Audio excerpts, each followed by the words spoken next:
Makes me think of somebody who's drank all the cups and then they're just sitting on in the front going, yeah, I'm happy.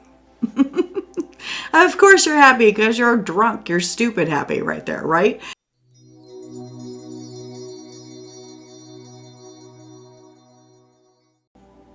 Hi Gemini, welcome to my channel. So we're getting this channel started here. My kids have gone back to school, so now I can do this in regards to as in addition to what I do for my work too. So I'm excited to like get this moving. So today what we're going to do, Gemini, is we're doing a karma reading, past, present, and future. What from the past, what from the present, what from the future is affecting your karmas. So let's see what's going on for Gemini for their karma spread, please.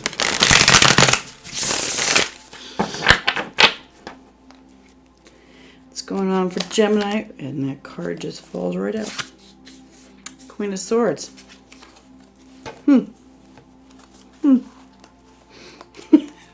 Let's see if it comes out in the actual reading. All right. Let's see here. So, first placement here. What is it from Gemini's past life that they've brought into this life, their karma, right? What is it from your past life that you brought into this life, your karma, that you need to let go of? Kind of partly cloudy, so we're going to fade between sunny and shady out here. What is it for Gemini here? Past life. What is it that's in their life currently that they need to let go of? For Gemini, please. There we go. Page of Wands. Invention, it says.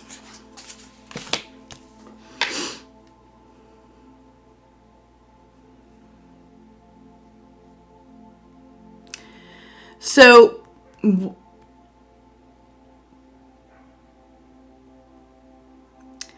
you may have I'm going to call it a habit, or just a little, thing about you, right? Where you start a project, but then you never finish it. And, when you get this idea for this project, you're just like, oh yeah, this is amazing. I love this. I'm going to do this. I'm going to finish it and it's going to be fucking awesome. Right? So this tells me right here that you may have that, and it's to the point where you start a bunch of stuff, but then you never finish them. Because it's like, it's not like, I'm not going to say it's like you change your mind. I'm not going to say it's like that. I'm going to say that you just lose interest. It wasn't as interesting as you thought it was going to be. And so, because you've got a lot of stuff going on up here, right, Gemini? So you got a lot of things, and you tend to be kind of like, I'm going to call it a squirrel mind. Is that what they call it? No, the Buddhists call it the monkey mind.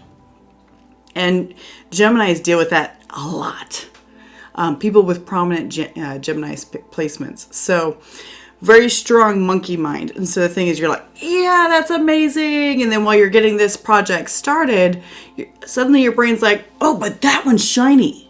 That kind of thing. So it's kind of just bouncing around and everything. And so this is part of what you've brought in from your past life. It's part of what you brought in. And it's something that you have to learn to harness. Learn to harness and everything. And also sometimes you may need to learn to wait on things, because even though it seems amazing and I need to start this right now, maybe if you let yourself sit on it for a week, then you can decide, is this something still I want to do, before investing hundreds of dollars into something, right? I don't know about you, because I don't have any strong, Gemini placements. I really don't. But Gemini is in my 10th house in my chart. So a lot of times when it comes to work, I will have ideas to do different things, but I change my mind like this. and I don't stick with things because I'm constantly trying to improve on what I'm doing. And that's what I know, that's what you guys generally are trying to do. You're like, yeah, this is even better, you know, that kind of thing. So that's something that maybe need to look at as far as learning to work with that karma and learning to balance it and not being so, I'm going to call it impulsive with it. And so you may be impulsive, you may be just one of those, this is a really good idea, really emotional about it. And then you decide, you know, in 3 days, it's just not as good as you thought it was. So if you just wait a week and just see where it's at, then you can go from there. Maybe that'll help calm down that monkey mind, right? So let's see here. So let's look at the strengths from your past lives here that you've brought into this life that you need to recall, you need to bring in. So what are the strengths for Gemini here that they need to remember? This is a lot of cards, but I'm going to interpret them and I'm going to put a lot of them back. So the top card is the star. The sunlight's out. The star.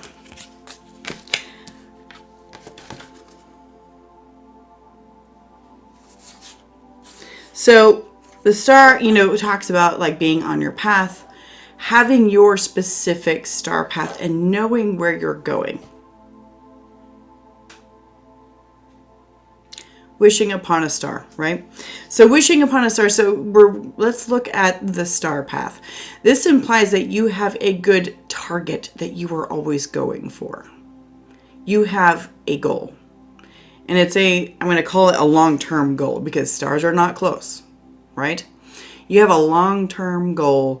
And I think it's the sight on that goal and continuing to stick with it. You have this capability to do that. And it's an amazing goal because your star is like your highest path, your highest way of being. Let's see, the cards that came out with it, we've got the Ten of Wands, Justice, Knight of Wands, the Chariot, and the Magician. Oh, okay.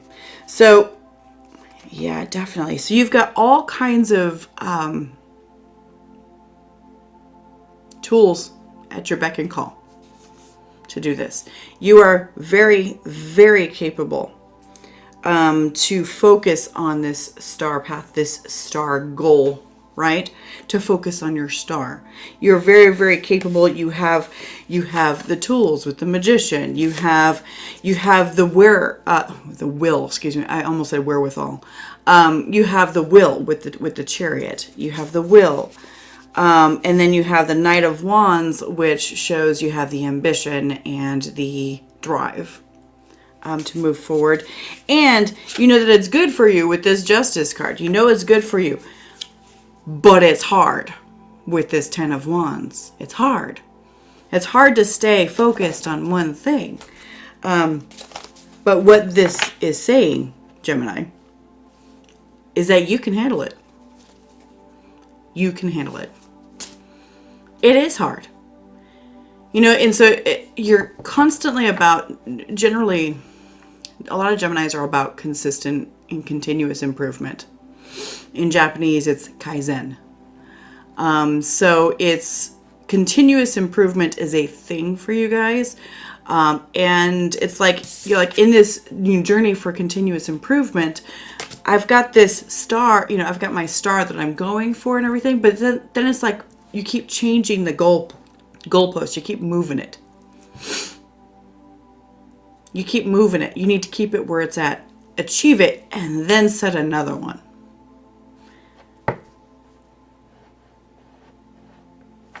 You keep changing it with this Page of Wands here. Definitely. Okay. All right. So, wow, that was quick.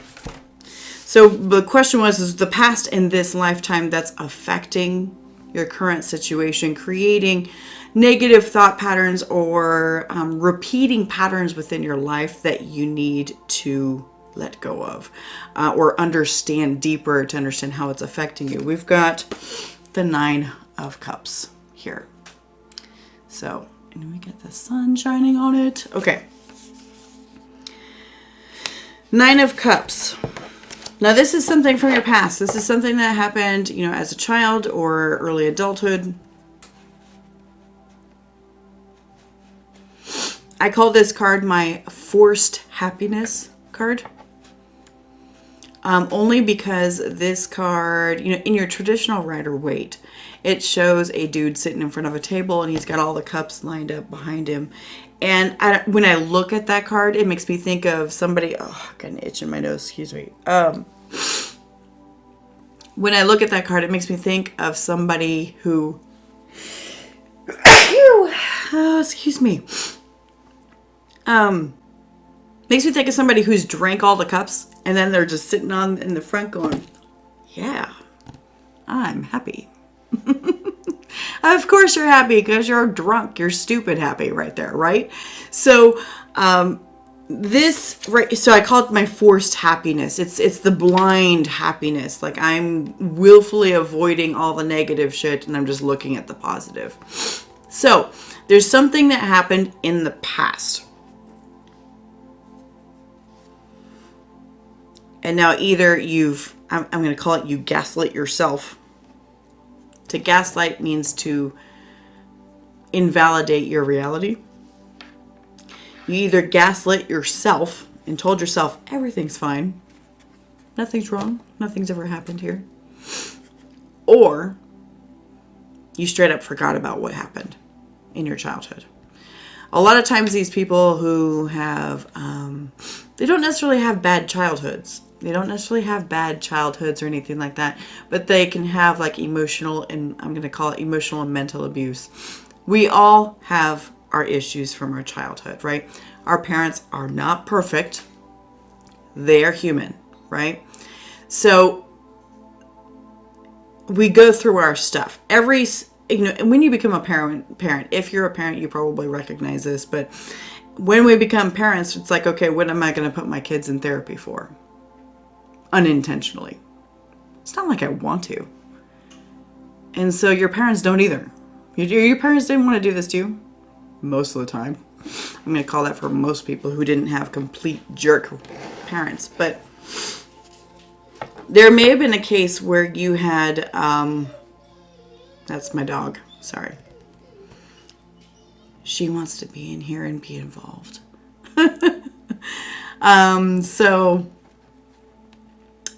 But mama's working. Anyways, so you in your past, you may have had a situation where your life was pretty good, but the thing is that there were things that were said to you in your childhood that hit hard. But then you kind of like forgot about it. You're just like, oh, well, you know, everybody gets this stuff. Technically, yes, everybody has these issues and stuff like that. But to forget about them makes it so that we can't face ourselves. To forget about like the untruths, you know, the falsehoods that we learn to believe from these things that were said to us. Like I'm going to just say, for example, when I was a kid, so we grew up pretty poor. We grew up pretty poor in Phoenix. And I remember my mom always telling me, you're never going to get rich. You're never going to get a rich man because you're not worth it. You're poor. So I believed that for many, many years. Many years. I literally only resolved that belief like a couple years ago. And it's amazing how much that gets in the way of bringing abundance and wealth into your life. So because you believe these things like, I'm not worth it. Or other ridiculous things like, what is it? Like, here's one. My mom and my grandma and my aunts and stuff like that, because, you know, poor family. They're like, oh, rich people are assholes.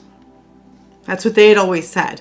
And so, of course, naturally, I don't want to be a jerk. I don't want to be an asshole. So that automatically makes it so that I can't be rich. Right? So it's that kind of thing. These are the type of things that, it's really insidious in how it gets into deep down and entwined into your psyche. So this is the kind of thing that's in there. It's not going to be very obvious. It's going to be very abstract, and you really have to dig deep to look at it. So let's look at what is the key to seeing these changes, or seeing this, or making the change. Okay. So we've got Temperance, which came out with the Knight of Cups, Nine of Pentacles, and Five of Wands. Five of Wands was separate and came out reversed. Interesting. Okay, so Temperance is the main card. A card of healing, a card of patience with yourself. Definitely patience with yourself. With this Knight of Cups and the Nine of Pentacles that's coming out with it, the Knight of Cups is the most vulnerable knight in the deck. Most emotionally vulnerable knight in the deck. And right here it says to be vulnerable will bring you everything you ever wanted with the Nine of Pentacles. It'll bring you everything you ever wanted. It'll create the healing that you're looking for. The proper balance within. And with the Five of Wands that's coming up, and it came out reversed. It just fell reversed when I flipped it over. So, it'll make it so that things aren't so hard. That you don't have to battle your way through things so much. So you may find that a lot of times you have to fight through things all the time. You're like, why do I have to work so hard to get what other people get so easily? That may be something that you say all the time. And if that's the case, this is for you. This is the Gemini I'm talking to. Why do I have to work so hard to get what everybody else gets so easily? This being vulnerable will give you the healing that you need, and self-awareness and emotional balance. Because the Temperance card is always moving the water in between the cups, right? And it's very much about the duality. Now, being Gemini, you're about duality quite a bit, right? So it's like going from one side to the other and not losing all your water in between. I hope that makes sense. All right, so what would the future be like for Gemini if they were to see this and make these changes in their life? What would the future be like for Gemini if they were to see and understand these things and make the changes in their life? Come on, let's do this. Quit being ridiculous. What's the future for Gemini if they take their advice for this? What's the future for Gemini?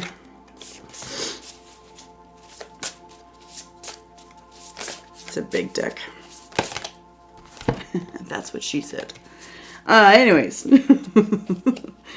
All right. So we've got the Knight of Pentacles. Good.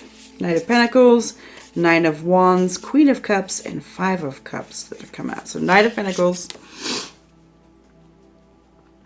You'd find that your path, has become a bit more stable and secure. And you're not flitting around like a bird all the time. Because, you're an air sign. So the thing is that's a typical thing for you guys to be like, I'm doing this and this and this and this and this. And flitting around like a bird, right? But the thing is, by doing this, that can be really exhausting. You know what I mean? That can be exhausting. Even if you're used to doing that kind of thing, sometimes you just want something a little bit more stable. You don't have to, instead of focusing on 16 things at once, let's make it 5, right? This is where that happens right here with this Knight of Pentacles. Instead of 16 things, it makes it 5. So we've got the Nine of Wands, not the Knight, sorry. Nine of Wands, Queen of Cups, and Five of Cups that's coming up to clarify this. What it would do... Gotcha. So the Nine of Wands is somebody who continuously repeats to do the same thing over and over again. But in doing this, it would make it so that you understand things a bit better.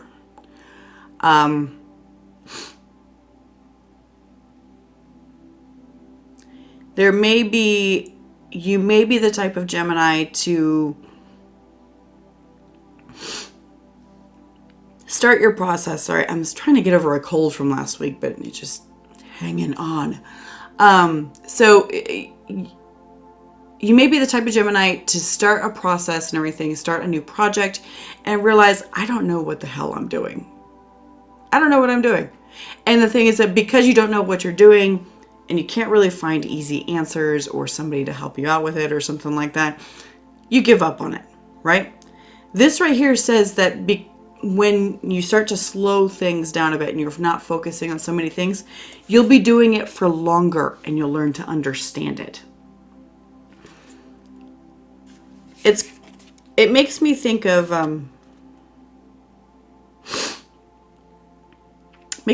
I started to learn like crochet. I'm the type where I won't do something if I don't know exactly how to do it, and I'm not going to win. That's just how I am.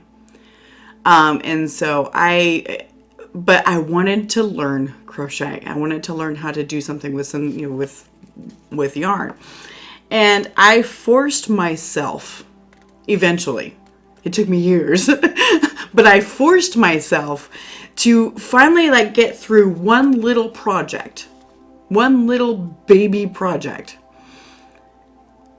And in forcing myself to do this, overcoming my own mental blocks in regards to it, it makes it so that I love crochet, and I find it very easy now. I find it very easy, and I can just jump right into it and get it done. It's like that for you, is that you're going to find that it's going to help you get past your mental blocks about things, and not be so disappointed. 5 of Cups.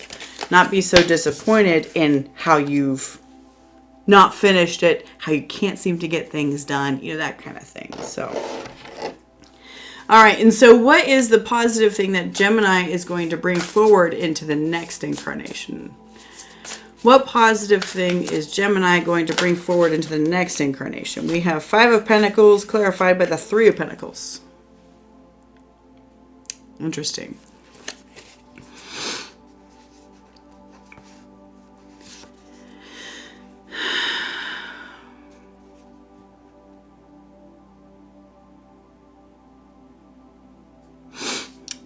What I see here is setting up the ability to set up, the thing that just keeps coming into my head, and I keep trying to say it into something that makes more sense to me. I'm just going to say what's in my head. Setting up a solid root system. Pentacles, root system. Solid root system on your own. It could imply entrepreneurship. It could also imply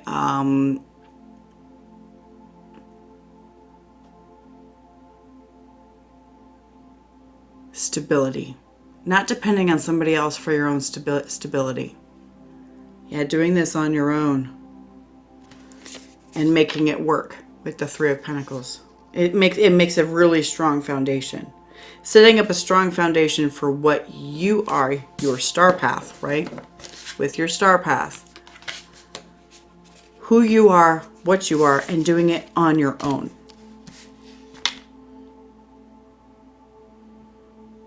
And understanding who you are. Because when we fly to 16 different things that's going on and everything, we don't know who we are because we're trying all these different things. It's like, well, don't like that one, don't like that one, don't like that one. But you're not giving it a chance. This lifetime is here to teach you how to give yourself a chance on something that you think that you might actually like. Especially if it's a repeating idea that keeps coming up for you. You should go for it. All right, Gemini, that's what I've got for you today. Thank you so much, and I'll see you next time.